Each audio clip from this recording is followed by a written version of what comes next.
With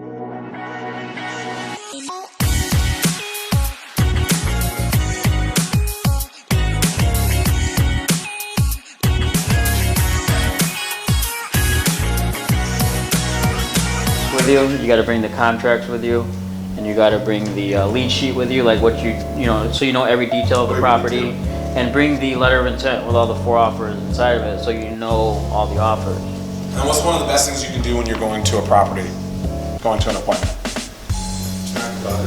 Say it again? Drive the neighborhood early. Drive the neighborhood early. Or was 703? 703, okay. Yeah, drive the neighborhood early. When you're going to appointments, drive the neighborhood early. You'll find more sellers, and you know, the deal that I talked about in the presentation before that some of you saw, I actually found my buyer from driving early to an appointment. Driving to the appointment, saw somebody building, I said, oh, this is like 2 blocks away, these guys are gonna buy. Got the property under contract, I called them and said, hey, I got this property down the road, they contracted within a week. So one more thing. And the guy was in Poland. Anthony asked, I gotta talk to my wife objection. You gotta talk to my wife objection? I love this objection, it's so easy, right? This is the easiest objection in the world. So I gotta talk to my wife. Oh gosh, I totally understand. And every decision I make, I literally have to talk to my wife too. What do you think your wife is gonna object?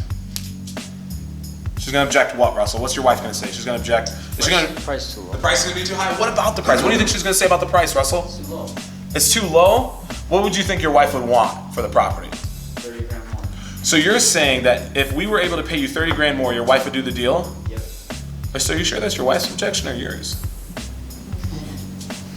So when they have to talk to somebody else, they just have to vet out their own objections with another person. Whether it's their wife, their friend, their business partner, they're just vetting out their objections with somebody else. And also too is like you should, because there's a decision maker in every husband and wife. Like there's someone that makes the decision. So before you go, you should decide. You should ask that question: who's the one that makes the decision? And you rather meet the decision maker at the property rather than, rather than the person that doesn't make the decision. A lot of times you'll meet both of them, right?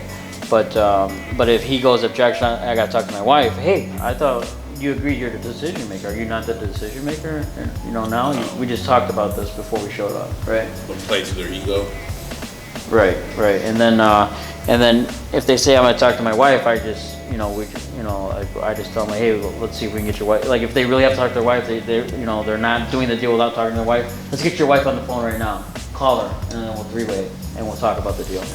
You have to be that persistent. Like you can't just be like, okay, talk to your wife. I'm going to leave the contract here. So you got 3 ways right there. If they say they need to talk to anybody else, 1, you can say, hey, but I thought you were the decision maker. That's 1. 2, you can say, hey, what do you think that other person is going to object to? Because now you're really vetting out their objections, right? Or 3, fantastic. Can we get that person on the phone right now? But when you do, so the reason why I like the one where it says, hey, what do you think that person will object to? Because there is no outstanding circumstance that will stop them from answering that question. If they say, can we call this person? They can say, no, we can't, they're at work. Right? So now that way is done. If you say, hey, I thought you were the decision maker, you could affect them, personally. You could damage their ego a little bit. But if you say, oh, I totally, you agree with them at their level, and you say like, oh, I totally understand, I have to do the same thing. Even if I want to buy like a candy bar at the grocery store, I have to call and get it approved by my wife if I can buy a Snickers bar, right? You say, okay, what do you think she's going to oppose to? Now it's their objections. So, all right, we got 1 more minute. So we're experiencing right now, Anthony said husband wants to sell, but wife doesn't want to sell. So in that situation, I would try to meet the wife who sounds like is the decision maker. Yeah, here's a great thing to do. Ask the husband, what is the wife's favorite place to eat or shop? Go buy a gift card for $20 to $30, put it in the mail, written note to her, and say, hey, we would love to spend twice this amount on you after we close the deal. Let's get this done. Send her a letter with a gift card. It's worth it. If you're gonna make $10,000 on a deal, pay $30 for a gift card to her favorite place. You just have to get creative. Be creatively persistent.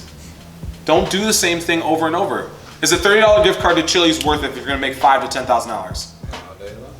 But see, it's the extra thought that counts. And now the wife, who's just thinking about the husband's just thinking about the numbers. The wife is probably the social conscious person who's saying like, no, this property's in our family, we worked our guts out for this property, I'm not just gonna give it away. It's like, oh, okay, well let me be your friend. Let's go to your favorite place. Go get your nails done, by the nail shop down the place or something like that. So shouldn't you ask everyone to be present at the appointment? 100%. You have a 75% chance of closing the deal if you have 2 or more people there. But so you have a husband and wife. Who are you like? Who are you chameleon? Who are you chameleon to? Whoever you're speaking to at the time. But when it's time to get the contract signed, you deal with the person who's asking the most questions. Whoever is asking the most questions at the time is probably, not always, but probably the person who's the main decision maker. So that too, for me, I just straight out ask them, hey, who makes the decision? You know, like I just ask them. Usually they'll tell you, but if they don't tell you, it's more usually the dominant personality. So if the wife is social and the husband's a driver, who am I like? I'm like the driver. So, because if the husband makes the decision and the social is chit-chatting your ear off and you're chit-chatting back with her, what does the husband think? He doesn't like you. You know what I mean? So you got to put yourself in the shoes of the decision maker, right? So I'm a driver. I'm even going to give her one-word answers. She asks me questions, yes or no or maybe. I'm right back to the driver. Great example of this today was with this property. You know, the husband was a driver. And the wife was, she was social, but she was also social conscious.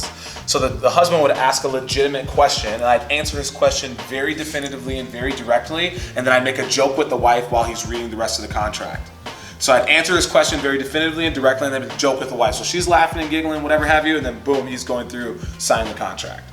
So you have to give your attention to the person with the most power, but then you keep the other person engaged. Yeah, because it's like a wife is social and you're just chit-chatting her up, it's like, the guy's gonna be like, this dude's, just marketing. Just marketing. Marketing. Or you kind of have to look at why you're not being consistent. You know, what's taking your time? Netflix and chill, taking your time. You know, going to the gym, basketball. You know, what's taking your time? And you just have to decide that real estate's more important. Yeah. You know.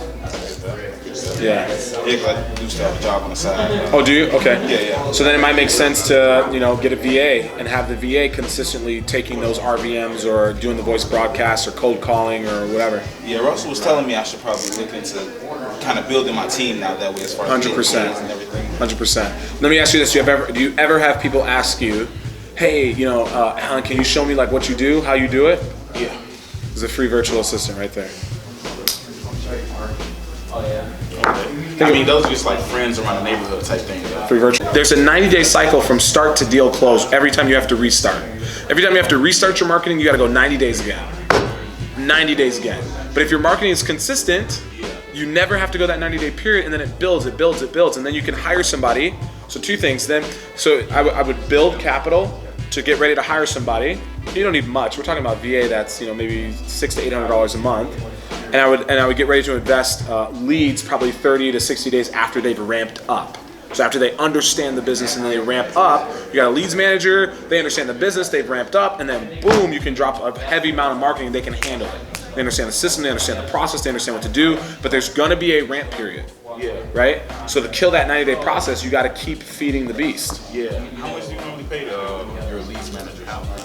Well, we use VAs. Yeah. Do you only use like the out of country? We use out of country, and then we can also use like local lead managers too, which would be like an agent, or even students that we do deals with. Yeah, like a real estate agent. Yeah. My leads manager, he's a real estate agent. He just sent me another list that we're gonna skip, trace, and call. He's gonna handle all the calls. He's gonna run all the appointments. He's gonna get the property contract. He's gonna get the photos taken.